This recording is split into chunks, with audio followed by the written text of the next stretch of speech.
Bonjour à tous et à toutes, je suis très contente de vous retrouver dans cette nouvelle vidéo.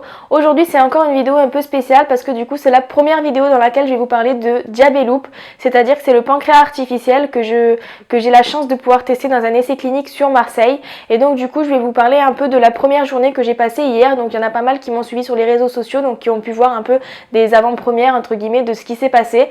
Et donc du coup je vous propose dans cette vidéo de vous expliquer un peu ce qui s'est passé pendant cette journée et ce qui va se passer dans les jours qui suivent.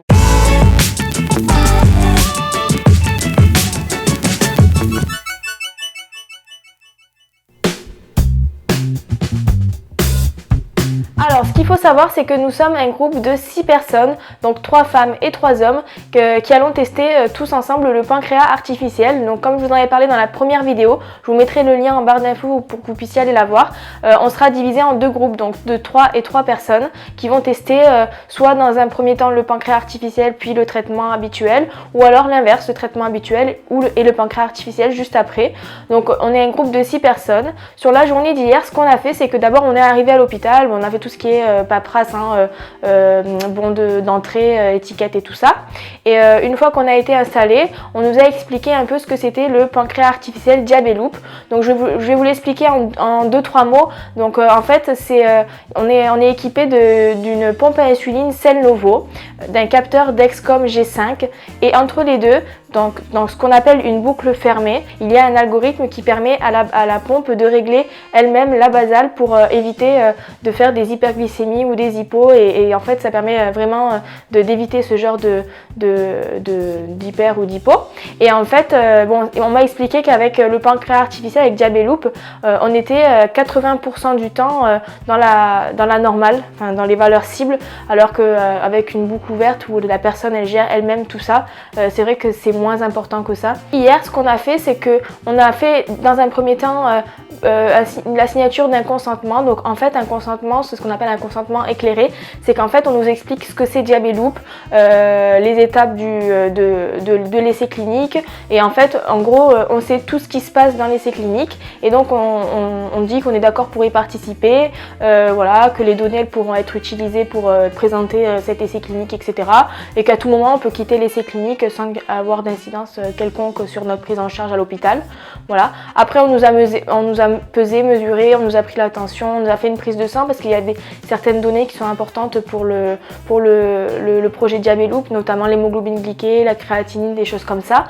Voilà. Après du coup ce qu'on a fait qui a été quand même une grosse étape de cette journée, ça a été la formation à la pompe Cellnovo et à la formation au Dexcom G5, parce que c'est vrai que ce sont deux outils qu'on a peu l'habitude d'utiliser en France, parce qu'en fait la Cellnovo elle est très peu utilisée, certaines personnes l'ont mais pas beaucoup, et le Dexcom G5, comme c'est un capteur de glycémie qui est très cher et qui est payant en France, du coup peu de personnes l'utilisent, mais en fait on nous a appris à changer le cathéter d'une pompe Cellnovo.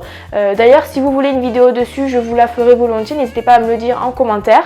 Et on nous a aussi expliqué comment changer un capteur Dexcom, parce qu'en fait pendant les 6 mois et demi, les 7 mois d'essai clinique, il va falloir qu'on change cette pompe et ce capteur souvent, et donc du coup il a fallu nous apprendre à le faire. Donc ça a pris un bon moment. Une fois que ça a été fait, du coup on a pu commencer à utiliser le téléphone Diabeloop. Donc en fait c'est une tablette, c'est un téléphone Motorola, sur laquelle il a été installé le logiciel Diabeloop qui regroupe la glycémie du Dexcom en continu et toutes les données de la pompe avec nos débits de base, etc. Et c'est cette tablette qui nous permet en fait d'envoyer un bolus, par exemple quand on va manger, ou alors de faire une correction quand on est en hyper, de rentrer un resucrage, de rentrer un repas, etc. Et donc ça va être ça en fait en gros la grosse partie de Diabeloop. Et en fait sur le repas du midi à l'hôpital, on a pu faire un bolus et vraiment mettre en application un peu tout ce qu'on avait appris le matin pour comment utiliser le téléphone, voilà, enfin s'il y avait des questions qui nous venaient, on pouvait les poser au médecin et tout, donc ça a été vraiment très intéressant. Et pour l'après-midi, on a répondu à un questionnaire, c'est le questionnaire, ils appellent ça V1, donc c'est pour la première journée de formation. Donc on a répondu à pas mal de questions sur savoir si on avait acquis certaines compétences sur la pompe, sur le capteur et tout. Et nous sommes repartis avec le matériel pour 2 semaines, parce qu'en fait le 21 juin, ils vont nous téléphoner pour nous dire dans quel groupe nous allons être tirés au sort, donc c'est un tirage au sort, et dans quel groupe nous allons être mis. Donc en fait, soit le groupe 1, soit le groupe 2, comme je vous ai expliqué, expliqué tout à l'heure. Donc soit on commence par Diabeloop, soit on commence par le traitement habituel. Dans les deux cas, il va falloir aller à l'hôpital pour refaire un point, je pense, sur tout ça et nous donner le matériel. Et si jamais on commence par Diabeloop, il y aura une hospitalisation de 3 jours.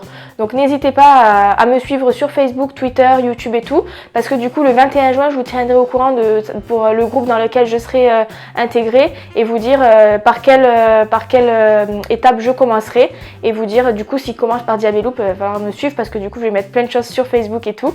Donc n'hésitez pas. Voilà et voilà. Et puis de toute façon, il y aura toujours des vidéos qui vont arriver, notamment sur la Cellnovo et le Dexcom pour vous montrer un peu comment ça marche tout ça, parce que je pense que ça peut vous intéresser aussi. Et voilà, merci d'avoir suivi cette vidéo et à bientôt.